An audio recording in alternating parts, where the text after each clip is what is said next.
아주 오래된 노래 하나가 있는데 노래 제목도 오래된 아주 오래된 연인들이라고 하는 제목의 노래입니다. 나온 지가 한 30년 가까이 된 것 같습니다. 20년, 30년.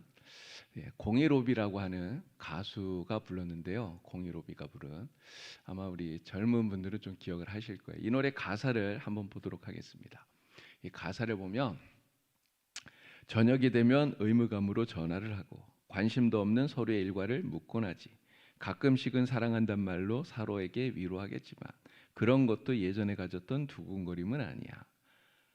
뒤로 이렇게 가사가 더 많아요. 근데 앞부분만 제가 이렇게 잠깐 이렇게 딱 적은 겁니다. 이 노래 가사가 무슨 의미인지 아마 다들 기억하실 거예요. 이해되실 겁니다. 이런 남녀가 만나서 서로 사랑을 하면요, 처음에는 굉장히 뜨거워요. 정말 그 같이 있는 시간이 얼마나 빨리 지나가는지 모릅니다.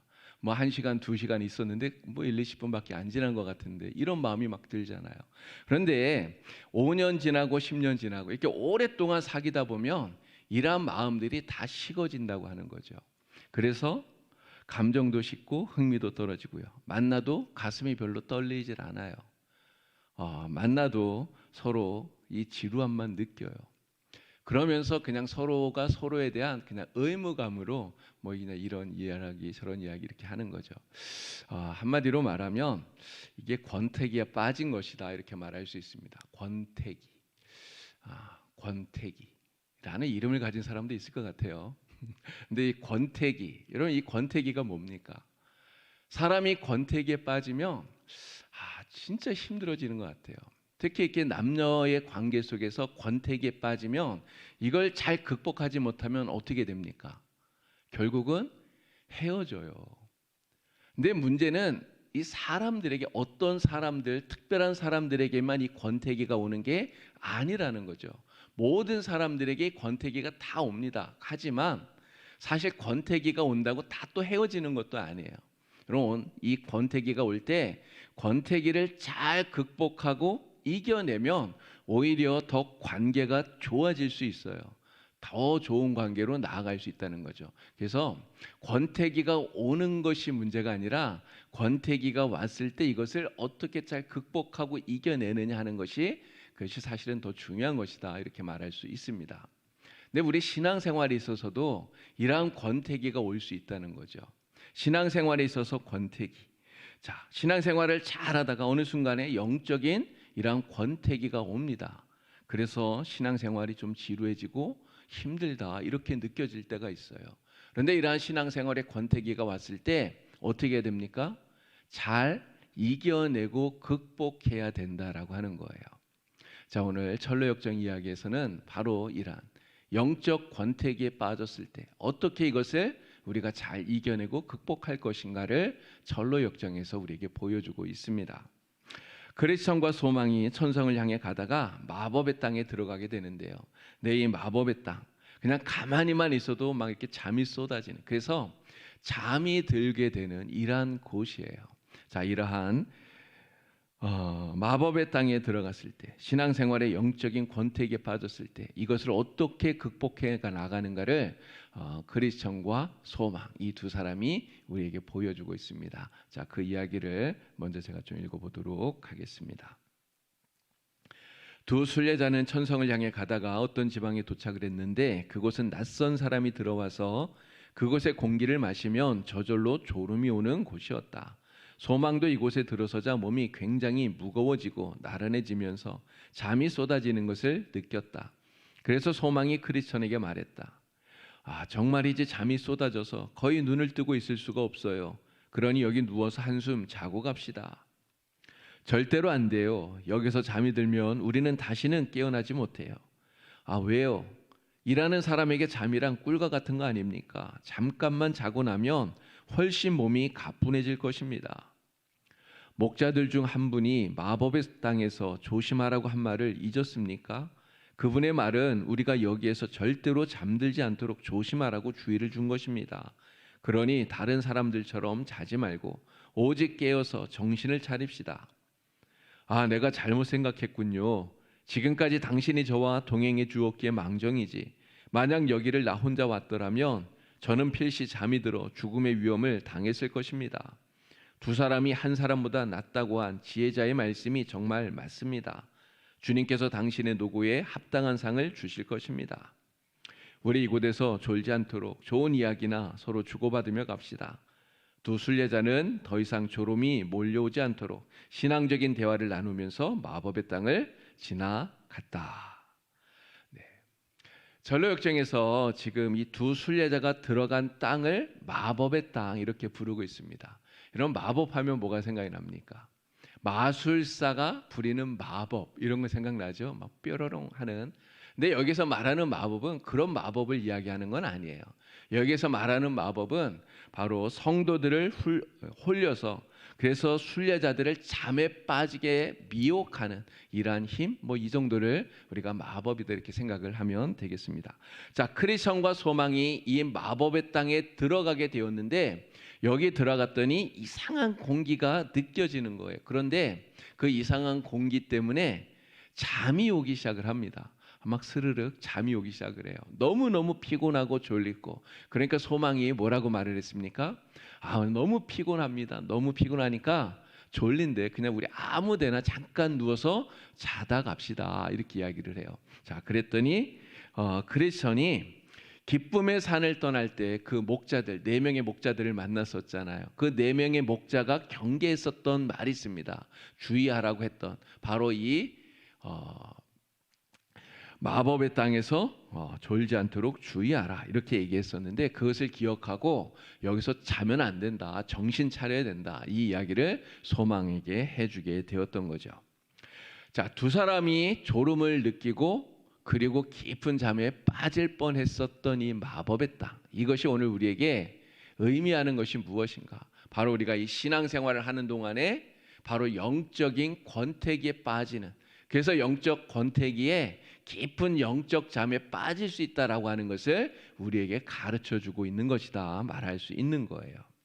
근데 문제는 이 순례길을 가는 동안에 영적 권태기에 빠지는 이러한 마법의 땅을 그냥 어떤 특정한 사람들만 지나가느냐? 사실은 그렇지 않다는 거예요. 모든 사람들이 이 순례길을 가는 이 길에 이 마법의 땅이 있다는 거예요. 그러니까 순례길을 가는 사람들은 누구나 다 이 마법의 땅을 지나가게 됩니다. 결국 이 말이 무슨 뜻이에요? 우리가 신앙생활 하다 보면 어떤 특정한 사람들만 영적 권태기를 겪는 게 아니라 사실은 모두가 다 이러한 권태기가 온다는 거예요. 그런데 중요한 것은 이러한 영적인 권태기를 우리가 겪을 때 깊은 영적 잠에 빠지지 않도록 조심해야 된다라고 하는 것을 오늘 말씀이 우리에게 가르쳐 주고 있는 것입니다. 이런 영적 권태기에 빠지면 우리에게 나타나는 몇 가지 특징들이 있어요. 이런 영적 권태기에 빠졌을 때 어떤 특징들이 생겨나겠습니까? 예배 시간에 제일 먼저 잠이 와요. 잠이. 아마 여러분들 가운데 이렇게 예배 시간에 한 번도 안 졸아본 분이 없을 거예요. 그렇죠? 사실 저도 예배 시간에 졸릴 때가 있습니다. 이렇게 말씀을 들으면 집중하려고 하는데 막 집중하다가 보면 어느 순간인가 깜빡 졸 때가 있어요. 나 졸고 싶지 않은데 그럴 때가 있는 거죠.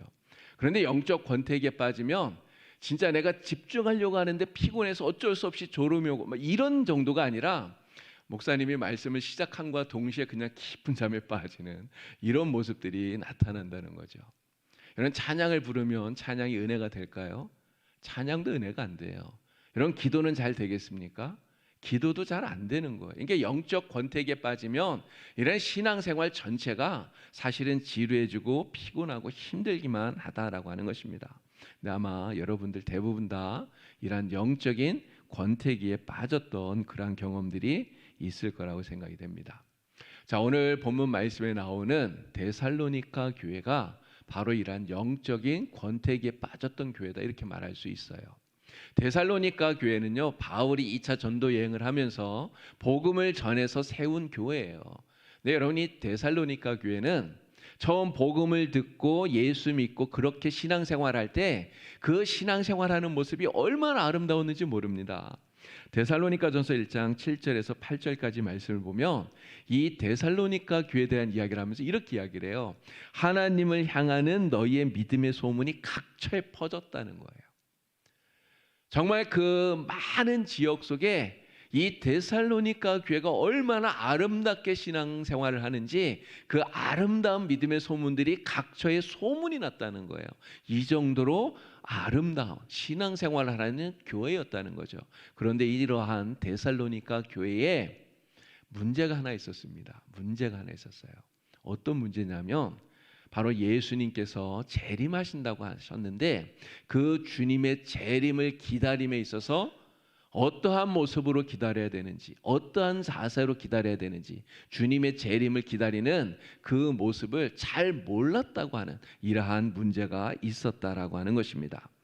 자, 예수님께서 부활하시고 승천하시면서 내가 곧 오리라 이렇게 말씀을 하셨죠. 예수님께서 곧 오신다고 말씀하니까 많은 사람들이 진짜 금방 오는 줄 알았어요. 며칠 있다가 오시려나? 아니 한 달? 늦어도 한 1년 내에는 오시겠지 뭐 이런 생각들을 했다는 거죠.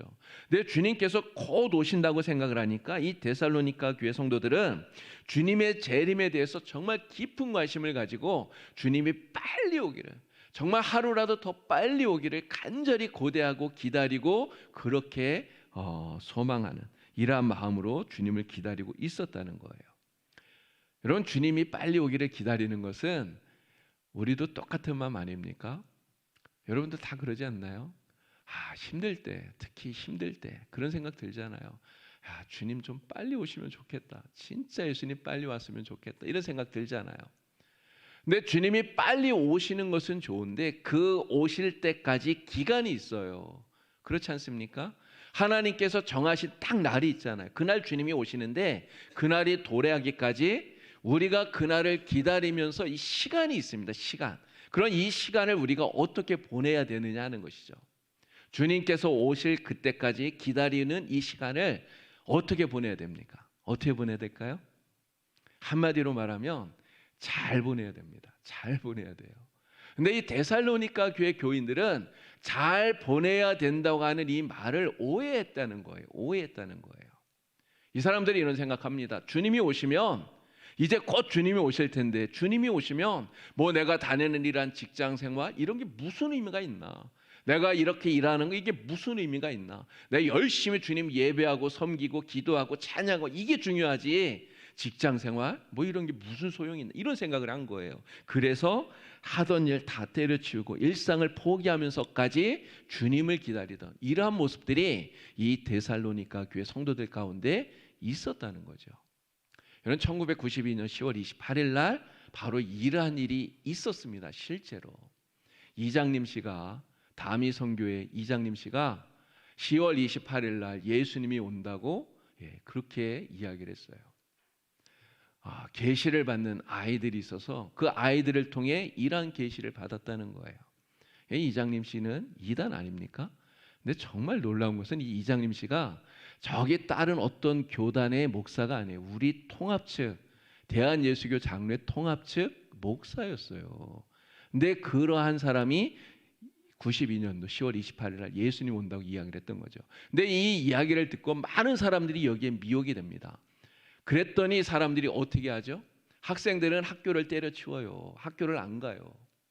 직장인들이 직장을 안 가요. 직장을 다 때려치워. 예수님 이제 오시는데 금방 오시는데 학교는 가면 뭐하나? 직장 생활하면 뭐해? 뭘 해야 됩니까? 모여서 기도하고 찬양하고 예배하고 정말 그렇게 하다가 주님을 맞아야지. 이게 이 사람들의 생각이었다는 거예요. 근데 정말 주님이 원하시는 게 이런 걸까요? 주님이 진짜 이런 걸 원했다면 내가 몇 년 몇 월 며칠에 어디로 갈 거야 딱 말씀하셨을 거예요. 그래서 우리가 진짜 그렇게 준비하게 하셨겠죠. 근데 주님은 이걸 원하지 않는다는 거예요. 주님께서 우리에게 원하시는 모습은 어떤 것입니까? 재림을 기다리는 올바른 모습. 내일 세상에 종말이 온다 할지라도 나는 오늘 한 그루의 사과나무를 심겠다.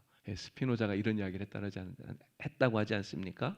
정말 이러한 자세로 우리는 주님의 재림을 기다려야 되는 거예요.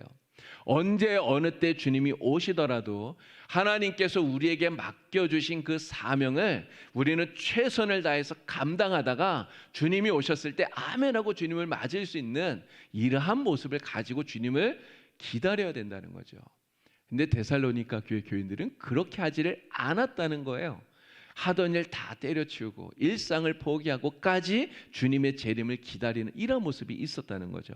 그런데 문제는 그렇게 간절히 주님을 기다리는데 주님이 오셨느냐 하는 거예요. 안 오셨어요.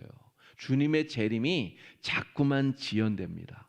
금방 오신다 그랬는데 안 오셔요. 자꾸만 늦어져요. 자, 그러다 보니까 어떻게 되었습니까? 이 성도들의 마음이 처음에는 엄청 뜨거웠는데 그 뜨거웠던 마음이 식어지는 거예요. 점차 이 신앙의 긴장이 풀어져요. 영적으로 게을러져요. 그러다 보니까 영적인 잠에 빠져버리는 이러한 성도들이 많이 나타나게 되었다라고 하는 거죠. 그래서 데살로니가 전서는 바로 이처럼 처음에 뜨거운 열정을 가지고 열심히 신앙생활을 하던 성도들이 이러한 영적인 권태기에 빠져서 또 영적인 잠에 깊이 빠지게 되는 이러한 모습들을 경계하기 위해서 바울이 편지를 쓴 것이다, 이렇게 말할 수 있는 것입니다. 자, 말씀드린 대로 오늘 우리들은 신앙생활하면서 이러한 영적 졸음이 쏟아지는 이러한 마법의 땅을 지나게 됩니다. 누구나 다 지나게 돼요. 영적인 권태기가 우리에게 다 옵니다. 그런데 영적 권태기가 왔다고 하는 이 자체가 문제가 아니에요. 이 영적 권태기가 우리에게 올 때 우리가 이 시기를 어떻게 잘 극복하고 이겨내느냐가 이게 정말 중요한 것입니다. 영적 권태기가 올 때 우리가 영적인 잠에 빠지지 않도록 정말 조심하고 조심해야 되는 거죠. 자, 특별히 영적인 권태기에 우리가 영적인 잠에 빠지지 않게 조심해야 되는데요. 특별히 평안할 때, 안전할 때 우리가 영적인 잠에 빠지지 않게 정말 조심해야 되는 것입니다. 왜 그러냐면 이 평안할 때, 안전하다 이럴 때 우리가 영적인 잠에 빠지기가 훨씬 더 쉽기 때문에 그런 거예요. 자, 오늘 우리가 읽었던 데살로니가전서 5장 3절에 이런 이야기하죠. 평안하다, 안전하다. 그럴 때 갑자기 멸망이 닥칠 수 있다는 겁니다. 이거를 조심해야 된다는 거죠. 여러분, 우리가 크리스천이 이제 이 순례의 길을 걸었던 이야기를 지금까지 쭉 했었는데요. 근데 순례의 길을 걸었던 그가 지금까지 지나왔던 여러 곳들을 여러분 한번 생각해 보십시오. 겸손의 골짜기를 지나가요. 사망의 음침한 골짜기를 지나가요. 또 그 절망의 거인의 그 성에 잡혀서 엄청난 고난을 당하기도 하고 그랬습니다. 근데 여러분, 그런 때는요, 사실 이러한 영적인 잠에 빠질까? 이러한 걱정이 사실은 없었어요. 여러분, 왜 그렇습니까? 어려울 때, 힘들 때, 고난이 올 때, 이런 때는요, 사실은 더 정신을 바짝 차리게 되거든요. 정신을 바짝 차리고 긴장하고 그렇게 해서 순례의 길을 걷기 때문에 영적인 잠에 빠질 위험이 상대적으로 적다는 거예요. 자, 그런데 기쁨의 산을 지나서 이제 이 마법의 땅에 딱 들어왔습니다.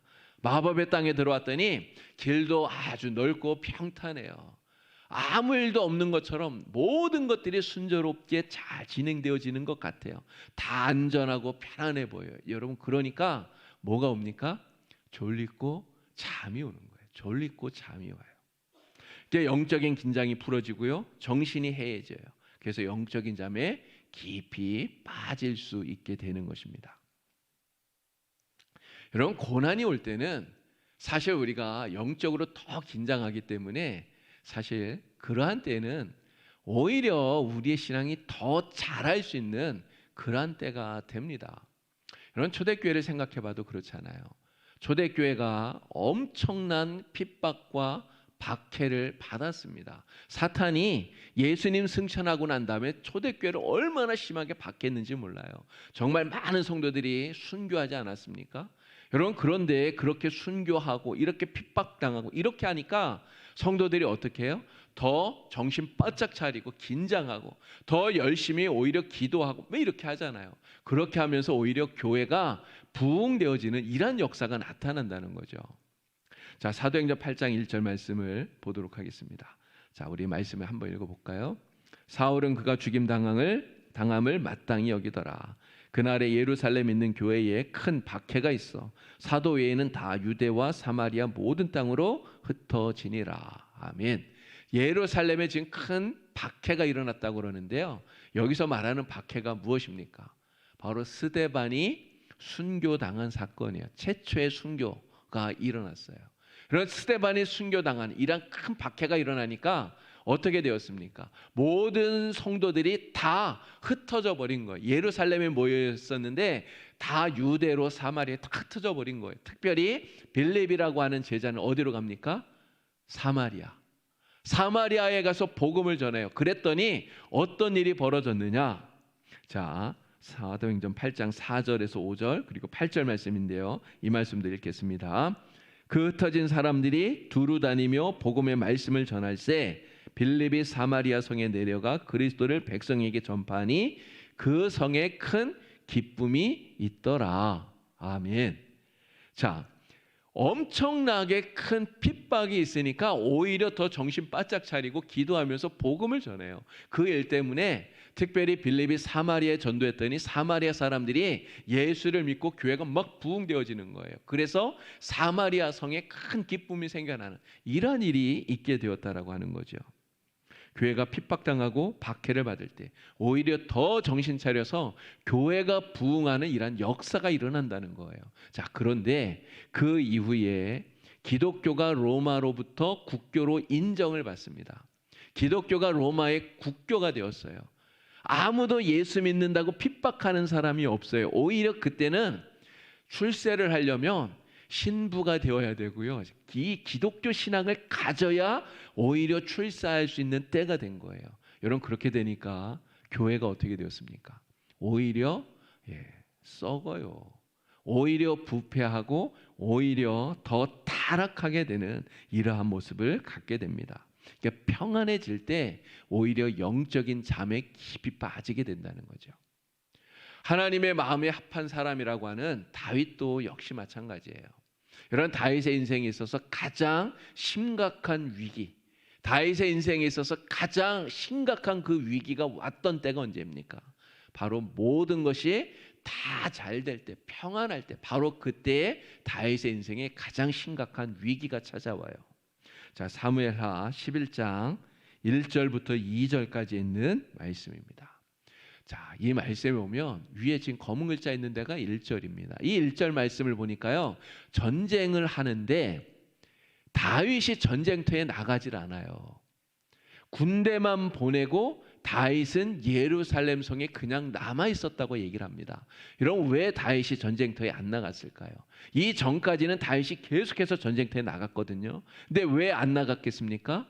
그만큼 막강한 힘을 갖게 되었기 때문이에요. 지금 군사력이나 국가의 힘이 너무너무나 막강해진 거예요. 다윗에 있어서 최고 전성기를 누리는 때입니다. 그렇기 때문에 굳이 왕인 다윗이 전쟁터에 나가지 않아도 되는 이런 때가 된 거예요.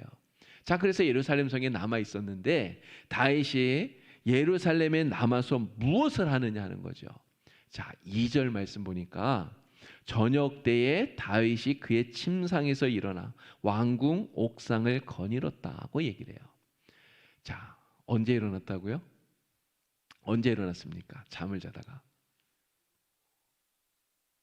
저녁 때에 일어났대요. 저녁 때. 여러분 이게 좀 이상하잖아요. 이게 왜 다윗이 저녁 때에 일어났을까? 이게 사실 다윗이 왕으로서 막 이렇게 직무를 막 그렇게 열중해서 할 필요도 없을 정도로 지금 나라가 아주 강성하고 태평성대를 이루고 있었다는 거예요. 여러분 그러니까 다윗이 긴장이 다 풀어진 거예요. 긴장이 풀어지고 정말 해이해진 겁니다. 그래서 저녁까지 그냥 실컷 잠을 잔 거예요. 그래서 저녁에 늦게 일어나서 그때 이제 일어나니까 이게 서늘하니까 뭐 합니까? 왕궁 옥상에 올라가서 우리나라는 지붕에 이렇게 사람이 올라가기가 어렵지만 이스라엘은 그냥 이렇게 그 지붕이 평평하잖아요. 그래서 왕궁 지붕에 올라가서 거기서 이렇게 천천히 이렇게 거닐면서 어슬렁거리면서 이런 모습을 보이고 있는 거죠. 그러다가 다윗의 눈에 누가 보였습니까? 목욕을 하는 한 여인이 보였던 거죠. 밧세바. 근데 바로 여기에서부터 다윗의 몰락이 시작이 되어지는 거예요. 그러니까 가장 잘 나갈 때, 모든 게 다 잘 되는 것처럼 보일 때, 가장 평안할 때, 바로 그때 가장 큰 위기가 닥쳤다는 거죠. 근데 이 평안할 때, 바로 이때에 조심하지 않으면 다윗과 같은 정말 이렇게 영적으로 잠드는 이러한 모습을 우리가 갖게 된다는 것입니다. 그래서 안전하다, 평안하다 할 때 우리는 정말 조심해야 돼요. 모든 게 다 잘 된다 그럴 때 정말 긴장이 풀어지지 않도록 더 영적으로 깨어서 조심하는 저와 여러분들이 다 될 수 있길 바랍니다. 자, 영적인 권태기에 영적인 잠에 빠지지 않기 위해서 우리가 어떻게 해야 되는가? 한 가지 우리가 명심해야 될 게 있는데요. 바로 우리 성도들이 서로 서로에게 좋은 권면을 해주는 그러한 동행자가 되어야 된다라고 하는 거예요. 그래서 피차 권면하는 이러한 사람이 되어라라고 하는 거죠. 자, 데살로니가전서 5장 11절 오늘 본문 마지막 절에서 이렇게 이야기합니다. 다 같이 말씀 읽어보겠습니다. 그러므로 피차 권면하고 서로 덕을 세우기를 너희가 하는 것 같이 하라. 아멘. 피차 뭘 하라고요? 권면하라. 이렇게 이야기를 하고 있습니다. 자, 철로역전 이야기를 좀 해보면요. 소망이 이 마법의 땅에 들어왔을 때 막 굉장히 졸립다는 것을 느껴요. 막 눈이 막 저절로 막 감기는 거죠. 잠이 쏟아지는 거죠. 그러니까 소망이 크리스천에게 뭐라고 말했습니까? 그냥 우리 여기 잠시 어디라도 그냥 누워서 조금만 자다가 갑시다. 좀 쉬었다 갑시다 이야기를 하죠. 자, 그랬을 때 크리스천이 뭐라고 얘기했습니까? 안 된다 그랬어요. 왜 안 된다 그랬습니까? 목자들이 했던 경고를 기억하고 여기에서 잠들면 다시는 깨어나지 못하니 여기서 절대로 잠들면 안 된다. 정신 차리자. 이렇게 이야기를 하는 거예요. 그래서 데살로니가전서 5장 6절에 있는 말씀처럼 다른 사람들처럼 자지 말고 오직 깨어서 정신을 차려라. 이런 이야기를 해주는 거예요. 바로 이 크리스천 소망이 영적 잠에 빠지려고 할 때 하나님의 말씀을 가지고 권면해주는 좋은 동행이 되었다라고 하는 것입니다. 이런 소망은 이 이야기를 들으면서 전도서에 있는 말씀을 떠올리게 됩니다. 전도서 4장 9절 10절 말씀을 떠올렸어요. 자, 이 말씀도 우리 같이 읽어보겠습니다. 두 사람이 한 사람보다 나음은 그들이 수고함으로 좋은 상을 얻을 것임이라. 혹시 그들이 넘어지면 하나가 그 동물을 붙들어 일으키려니와 홀로 있어 넘어지고 붙들어 일으킬 자가 없는 자에게는 화가 있으리라. 아멘. 이런 두 사람이 한 사람보다 낫다고 이야기를 합니다. 왜 두 사람이 한 사람보다 낫습니까? 우리가 이렇게 신앙의 길, 신앙의 여정을 걸어가는데 혼자 걸어가다가 내가 이렇게 뭐 돌불에 걸리든 이렇게 넘어질 수 있잖아요. 근데 내가 혼자 가다가 혼자 넘어지면 누군가 나를 일으켜 줄 수가 없습니다. 그런 둘이 가면 어떻게 됩니까? 내가 넘어지면 그 사람이 나를 붙들어서 일으켜 세워줄 수 있고요. 또 내가 이렇게 같이 가다가 다른 사람이 넘어지면 그 사람을 내가 일으켜 세워줄 수 있고, 이게 서로 서로에게 좋은 동행이 되어줄 수 있다는 거예요. 지금 크리스천과 소망이 바로 이러한 관계라고 하는 것입니다. 소망은 이 크리스천이라고 하는 좋은 동행자가 자기에 있다는 사실을 깨닫고 정말 너무너무나 감사하는 거예요. 그래서 크리스천에게 정말 당신이 나와 함께 이렇게 동행해 주어서 너무 감사하다. 하나님께서 당신에게 복을 주실 것이다. 이렇게 감사하는 이런 모습을 보게 됩니다. 그리고 나서 이제 책을 이렇게 쭉 읽어보면 이 크리스천과 소망이 이 마법의 땅을 지나가는, 계속해서 이렇게 졸립게 되니까요. 그래서 이 땅을 지나가기까지 서로 신앙적인 대화를 하면서 이 땅을 지나가게 되는 이런 모습을 우리가 보게 됩니다. 자, 이 두 사람이 신앙적인 대화를 나누면서 이 길을 걸어가게 되는데요. 영적인 권태기를 겪을 때 우리 성도들이 서로 서로에게 이러한 신앙적인 이야기를 통해서 서로를 일깨워 주는 것이 우리에게는 너무나 유익한 일이 된다라고 하는 것을 우리는 분명히 기억을 해야 되는 거예요. 영적 권태기를 이기는 아주 유익한 방법이 된다라고 하는 것입니다. 내 어떤 교회 성도들을 보면요, 만나서 서로들 이야기를 하는데 이런 신앙적인 좋은 경건한 이야기를 하는 것이 아니라 드라마 얘기하고요, 아니면 정치 얘기를 하고요, 아니면 남의 험담을 하고요, 그냥 이런 이야기들을 한다는 거죠. 네, 여러분, 사실 우리가 세상 이야기 전혀 하지 않으면서 살 수는 없습니다. 세상적인 얘기도 할 수 있죠. 그런데 이러한 이야기들 우리가 아무리 많이 해도 사실 우리의 영적인 이러한 생활에 있어서는 이게 도움이 되질 않는다라고 하는 것을 우리가 분명히 알아야 된다라고 하는 것입니다. 자, 여러분들은 모이면 어떤 이야기를 많이 하십니까? 우리 성도님들은 모이시면 뭐 두 분, 세 분 이렇게 같이 모여서 이야기 나누시면 그 이야기 주제가 어떤 이야기들을 많이 나누시나요? 여러분들은 가능하면 정말 은혜가 되는 이런 영적인 이야기, 경건한 신앙 이야기를 많이 나눌 수 있으면 좋겠습니다. 우리가 주일날 예배 드리잖아요. 예배 드리고 나서 오후 예배 드리기까지 시간이 있습니다. 식사하시고 잠깐 뭐 차도 마시고 뭐 이렇게 하면서 또 시간을 보내요. 여러분, 그러한 시간에 우리가 무슨 이야기를 나누면 좋을까요? 오늘 들은 말씀을 가지고 우리가 어떤 은혜를 받았는지, 내가 이 말씀 속에 어떤 은혜를 받았는지, 여러분 이러한 이야기들을 나누는 것이 우리에게는 정말 유익하다는 거죠. 또 여러분들이 한 주간 동안 이렇게 생활하면서 말씀을 읽으면 내가 이번 주간에 내 이런 말씀을 읽었는데 이 말씀이 나에게 이런 은혜가 되더라, 이런 도전이 되더라, 이런 이야기들을 서로 나누시는 것이 그게 우리에게 유익하다라고 하는 거예요.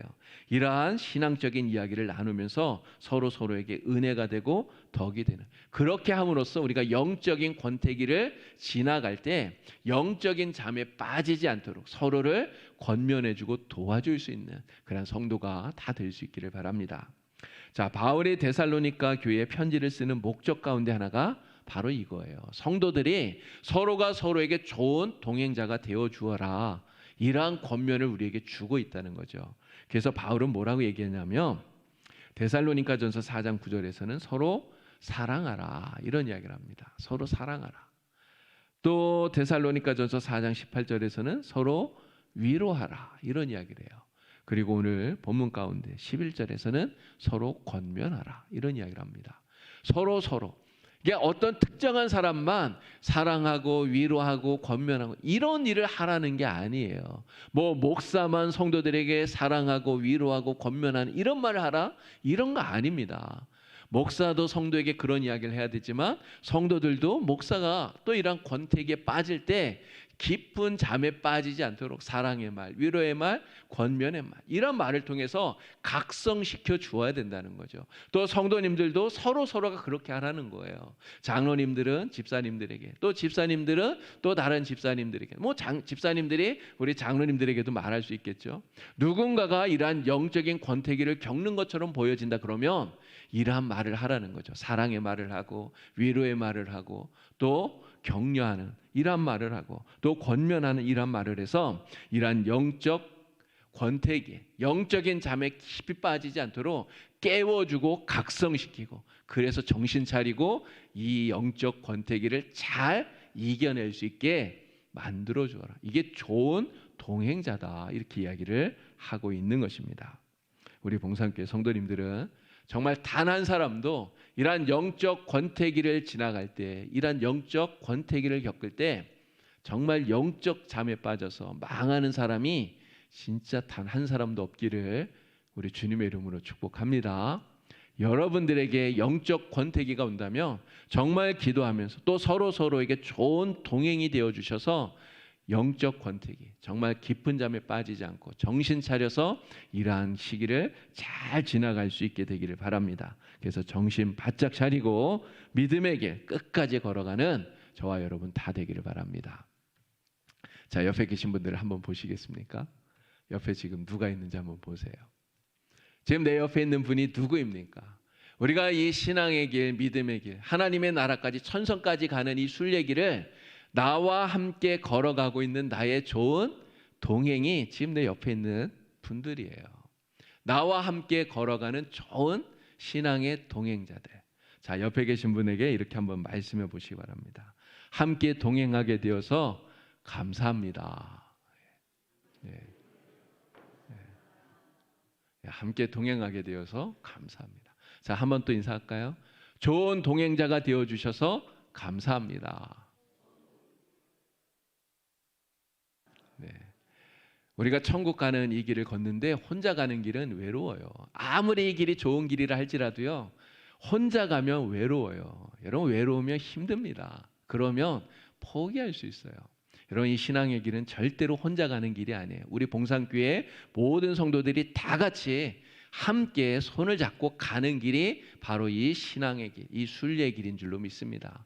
우리는 이 길을 가는 동안에 서로에게 정말 좋은 동행자, 진짜 누군가가 이러한 신앙의 권태기에 빠져 있다면 막 흔들어 깨우고 사랑의 말, 위로의 말, 권면의 말 이란 말로 그를 다시 세워서 아무도 영적 잠에 빠지지 않도록 그래서 정신 차리고 끝까지 이 길 다 같이 갈 수 있는 그런 성도가 다 될 수 있기에 우리 주님의 이름으로 축복합니다.